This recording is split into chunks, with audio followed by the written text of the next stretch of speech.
August 24th, 79 AD, or perhaps the late days of October. While historians debate the date on the calendar, the horror of the event remains absolute. Imagine a city frozen in a single, terrifying heartbeat. A loaf of bread, stamped with the baker's mark, still waiting in the oven. A guard dog, chained to a post, barking at a danger it cannot comprehend. A couple embracing for one last, eternal kiss. This is Pompeii. For nearly 17 centuries, this city lay forgotten, buried under 20 feet of volcanic ash and stone. A time capsule of the Roman Empire, sealed by nature's unimaginable fury. But before the silence, there was noise. Before the gray death, there was vibrant, chaotic life. Today, the time architect peels back the layers of history. We will not just look at the ruins. We will walk the streets of Pompeii hours before the apocalypse. We will witness the death of a paradise. The sun rises over the Bay of Naples. It is a golden morning in the reign of Emperor Titus. Pompeii is not just a city.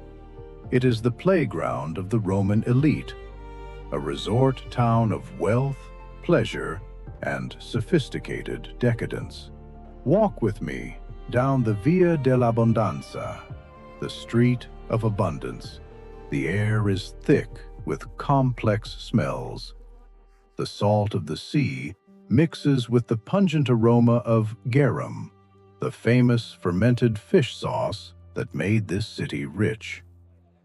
The stone streets echo with the rumble of heavy chariot wheels and the shouting of merchants selling spices from the east and slaves from the north.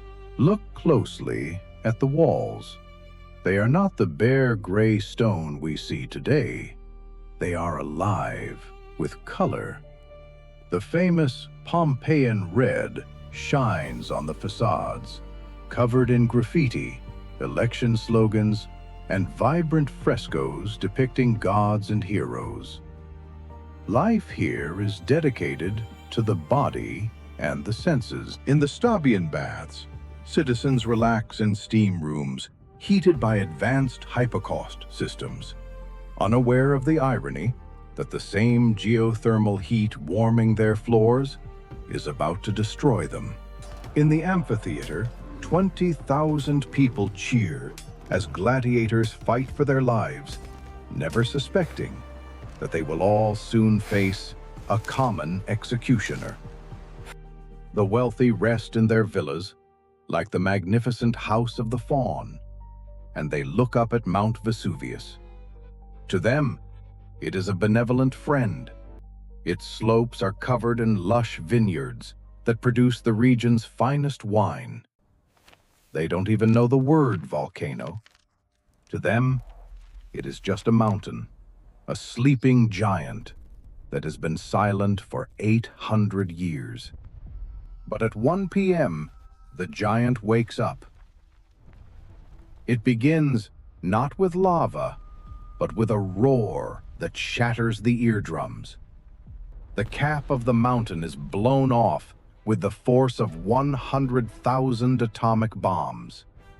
A massive column of ash, rock, and gas shoots 12 miles into the stratosphere.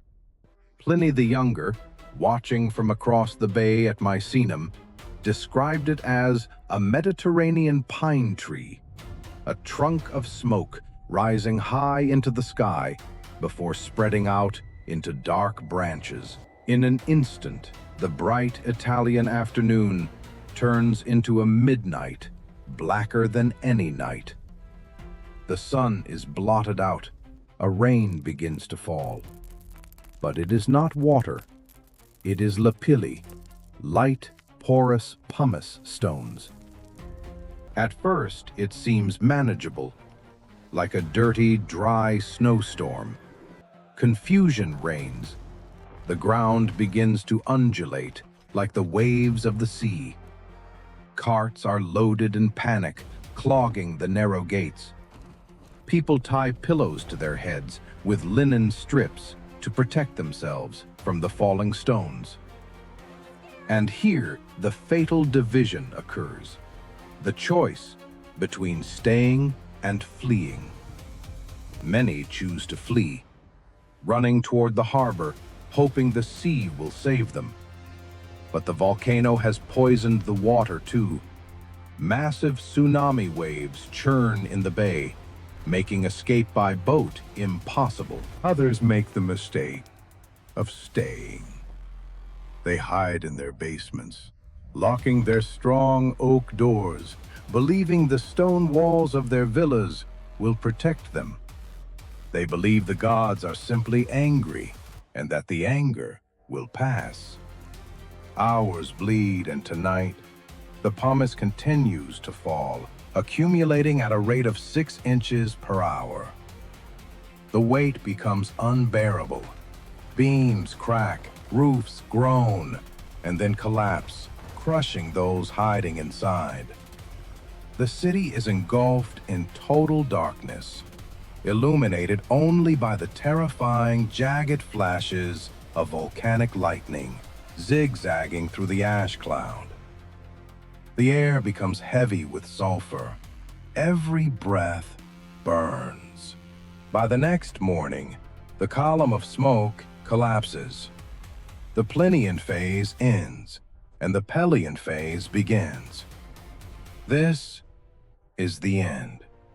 A pyroclastic surge, a superheated avalanche of toxic gas and pulverized rock, moving at 100 miles per hour, races down the mountain.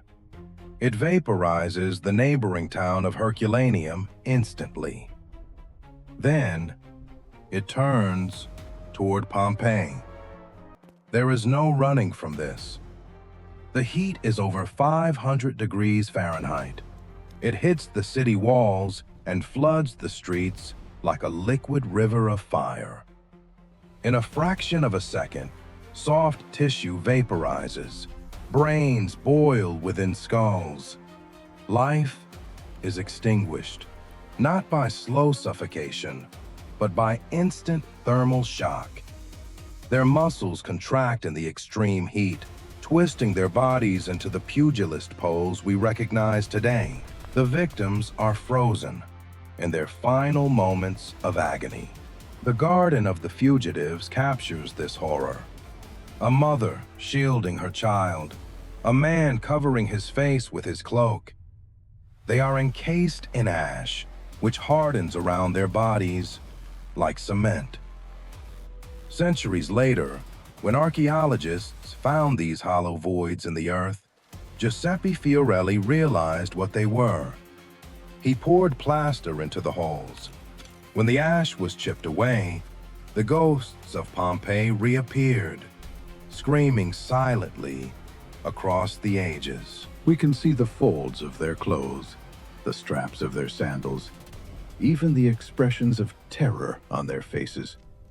When the smoke finally cleared, Pompeii was gone, erased from the map.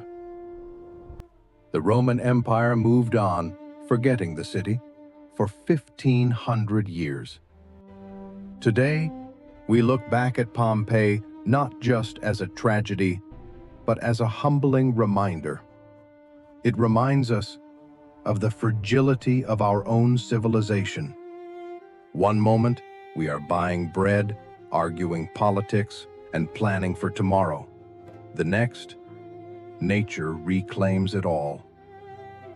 The fires of Vesuvius have cooled, but the stories of those who lived and died here still burn bright, preserved forever in the living canvas of history. Thank you for joining the Time Architect. If you want to see more lost cities reborn from the ashes, subscribe and ring the bell. History is waiting.